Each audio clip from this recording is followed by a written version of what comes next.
Hello friends, તો હું રેણુકા મારી ધ્રુવી રસોઈમાં તમારું સ્વાગત કરું છું। તો આજે આપણે બનાવવાના છીએ મોગરીનું શાક।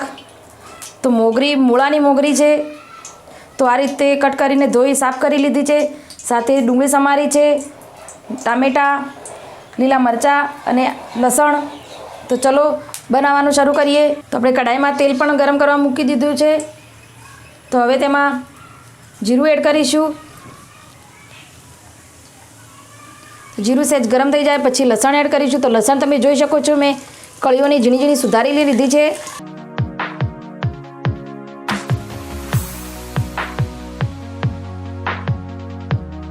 तो लसण सरस चढ़ी गयुं छे। तो हवे तेमां डुंगળી एड करीशुं। तो डुंगळीने सरस चढ़वा दईशुं।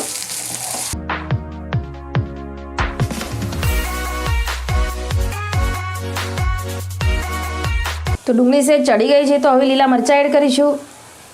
साथे टामेटा समारीने लीधा छे ते पण एड करीशुं।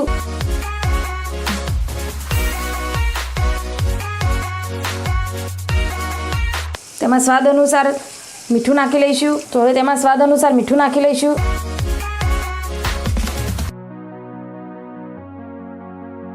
तो આપણે શાકમાં નાખવા મસાલા તૈયાર કરી લઈએ। તો 2 ચમચી લાલ મરચું પાવડર, અડધી ચમચી હળદર, 1 ચમચી ગરમ મસાલો, 2 ચમચી ધાણા જીરું પાવડર। તો તેની અંદર પાણી નાખી અને એક પેસ્ટ તૈયાર કરી લઈએ।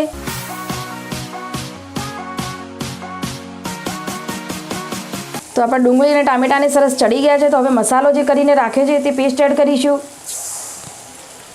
તો સરસ મિક્સ કરીને થોડીક વાર ચડવા દઈશું।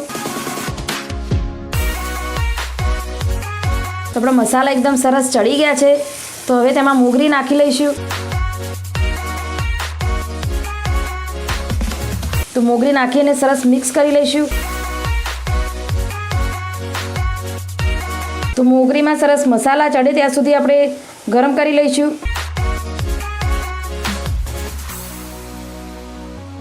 तो आपणे थोड़ुं पाणी नाखी लईशुं अने पछी चढ़वा दईशुं।